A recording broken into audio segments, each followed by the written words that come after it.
जय माता की मित्रों, प्रणाम। कैसे हैं आप सब लोग? आशा करता हूँ कि आप सब लोग अच्छे से होंगे और इस सर्दी में आपको ठंड नहीं लगी होगी और आप अच्छे से रह रहे होंगे। अच्छा, जो आज मैं आपके लिए जो साधना लेकर आया हूँ वो बहुत ही प्यारी साधना है। अगर आप करेंगे तो आपको स्वयं को लगेगा कि वास्तव में गुरुजी ने जैसा बोला था वैसी साधना है। तो इसके लिए जो साधना है वो साधना है आज की मुट्ठी पीर की साधना। मुट्ठी वीर जो होता है ये आपके अच्छे से अच्छे और बुरे से बुरे सारे काम करता है। इस साधना को कम समय में सिद्ध किया जा सकता है, लेकिन जो व्यक्ति गुरुमुखी हो या जिसने गुरु दीक्षा ली हुई हो वही व्यक्ति इस साधना को करे। दूसरा, जिस व्यक्ति को डर नहीं लगता हो वो व्यक्ति इस साधना को करे। तो लीजिए मित्रों, हाजिर हूं मैं आपके सामने आज की नई साधना लेकर, मुट्ठी वीर की साधना। अब जो मुट्ठी वीर है इसकी साधना करने के लिए ये एक मुसलमानी साधना है। इस मुसलमानी साधना को करने के लिए सबसे पहले आपको नाइट के अंदर 11 बजे स्नान करना है। ध्यान रहे दिन जुमेरात का हो, मतलब गुरुवार का दिन हो। कोई भी गुरुवार से आप कर सकते हैं। गुरुवार से आपको साधना करनी है। रात को 11 बजे स्नान करना है। जैसे जैसे पूजा सामग्री उपयोग में आती जाएगी वैसे वैसे मैं बताते जाऊंगा। उस पूरी पूजा सामग्री को आप एक तरह से लिख लें। तो आपको पहले क्या करना है, पूजा के लिए स्नान करना है। स्नान करने के बाद में आपके जो वस्त्र रहेंगे वो पूरे ग्रीन रहेंगे। ग्रीन ही आपको कुर्ता पहनना है, अगर पहनते हो तो ग्रीन ही आपको नीचे से धोती लगानी है और ग्रीन ही आपको टोपी लगानी है सिर पर। ये तीनों चीज ग्रीन रखनी है। आपका जो आसन होगा, आसन सफेद कलर का रहेगा, बिल्कुल वाइट आसन। और सामने जिसके ऊपर आप देवों की पूजा करेंगे वो कपड़ा भी आपका ग्रीन होगा। ये चीज आप पहले रख लें। आपका जो इत्र होगा, इत्र या तो आपको लेना है केसर कस्तूरी का इत्र या फिर आपको लेना है ऊद का इत्र। दोनों में से एक इत्र आपको लेना है और एक गुलाब का इत्र और लेना है आपको, या सेंट ले लो गुलाब का। ये तीन में से 2 प्रकार के इत्र आपको ले लेने हैं, एक तो गुलाब का और एक ऊद का या फिर केसर कस्तूरी का। ये आपको इत्र ले लेने हैं। 21 गुलाब के पुष्प लेने हैं आपको। एक गिलास में शरबत बना के रखना है जिसमें थोड़ा सा दूध डाल देना है। थोड़ी सी आपको सिवैयां बना के रखनी है।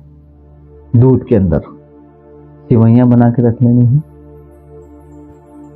माला आपको जो लेनी है वो आपको काला हकीक माला आपकी होनी चाहिए जाप करने के लिए। काला हकीक की माला लेनी है। साथ में अगर काला हकीक ना मिल रहा हो तो तस्बीह की माला से भी आप कर सकते हैं। तस्बीह की माला ले लो। लगाने के लिए, तिलक लगाने के लिए चंदन ले सकते हो। और स्नान के लिए जल अच्छे से लेना है।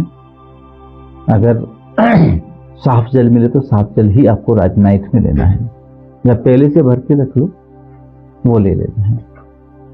फिर स्नान कर लिया। स्नान करने के बाद आप जहां आपको साधना करनी है वहां पर पहुंच चुके, वहां पर बैठ गए हैं।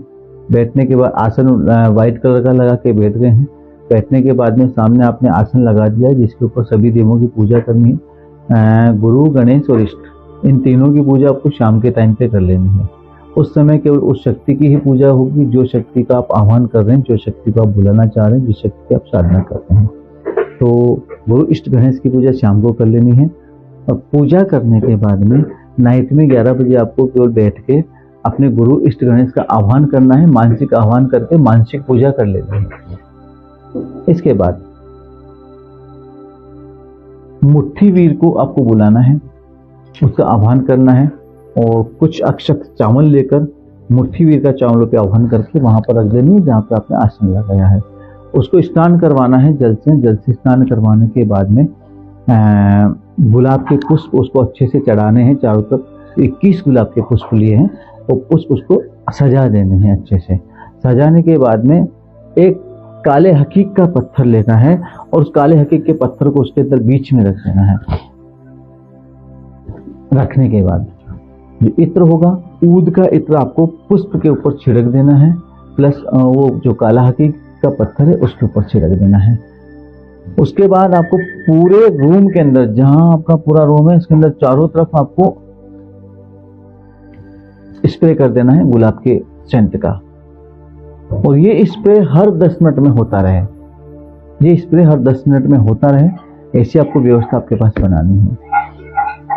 मिठाई जो होगी, मिठाई आपकी वाइट कलर की कोई भी मावे की मिठाई आपको ले ली। अगर या मार्केट के अंदर जो हमारी तरफ यहाँ पर रेवड़ी बोलते हैं, जो कि तिल और गुड़ की बनती है, छोटी छोटी गिरियां होती है, छोटी छोटी दाने होते हैं इतने मोटे मोटे, उनके ऊपर गुड़ के दाने होते हैं, उनके ऊपर तिल चिपके होते हैं, ऐसी वो रेवड़ियां उनको बोलते हैं। वो आपको ले लेनी है मिठाई के रूप में। अगर मावे की मिठाई ले लेनी है, दोनों में से एक चीज कोई भी ले लेनी है।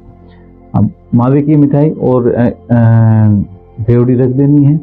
इसके बाद शरबत रख देना है, सिवैयां रख देनी है।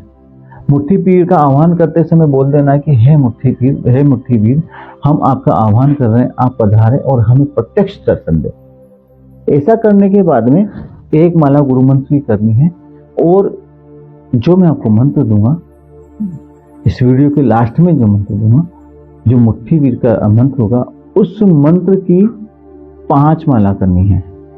और 5 माला केवल 3 दिन साधना करनी है। बस 3 दिन की साधना है। 3 दिन की साधना के अंदर अंदर मुट्ठी वीर आपका 101% हाजिर होता है।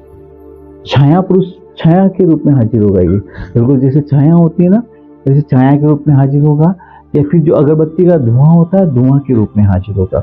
ठीक है, जैसे ही हाजिर होता है तो वचन ले लेना है और वचन लेकर अपना काम पे स्टार्ट कर देना है। 3 दिन की साधना है, ज्यादा बड़ी साधना नहीं है, अगर चाहो तो कर सकते हो। और साधना करने के लिए गुरु दीक्षा प्राप्त करनी होती है हमारे केंद्र से। गुरु दीक्षा लेने के लिए आप हमारे केंद्र पर आ सकते हैं, जो कि जयपुर राजस्थान में है। हमसे बात करने का जो समय है वो सुबह 10 बजे से लेकर शाम को 5 बजे तक आप हमसे बात कर सकते हैं। तो मित्रों, जो मुट्ठी वीर की साधना है बहुत अच्छी साधना है ये। अब चलते हैं इसके मंत्र की ओर कि मंत्र इसका क्या है। मंत्र बहुत छोटा मंत्र है, ज्यादा बड़ा मंत्र नहीं है। मैं मंत्र आपको बता देता हूं। बिस्मिल्लाहिर्रहमानिर्रहीम। शाह चक्र की बावड़ी, गलमोतियन का हाल, लंका सकोट समुद्र सिखाई, जहां फिरे मोहम्मदा वीर की दुहाई। कौन वीर आगे चले, सुलेमान वीर चले, दर्शनी वीर चले, नादिर शाह वीर चले, मुट्ठी वीर चले, जो ना चले तो हजरत सुलेमान की दुहाई। शब्द चाचा, पिंड काचा, फुरे मंत्र इसरोवाचा। ये मंत्र है, ये मंत्र है। इस मंत्र से आप इसकी साधना कर सकते हैं। बहुत अच्छी साधना है, बहुत प्यारी साधना है और सात्विक साधना है। चाहे तो आप कर सकते हैं। करने के लिए साधना करने के लिए मुझे व्हाट्सएप मैसेज या कॉल करें और हमारे केंद्र से दीक्षा प्राप्त करें। बिना गुरु के ये साधना नहीं करनी है, क्योंकि बहुत डरावनी साधना है। ठीक है, आगे की साधना लेके फिर जल्दी उपस्थित हूँ। तब तक के लिए जय माता की, जय गुरुदेव।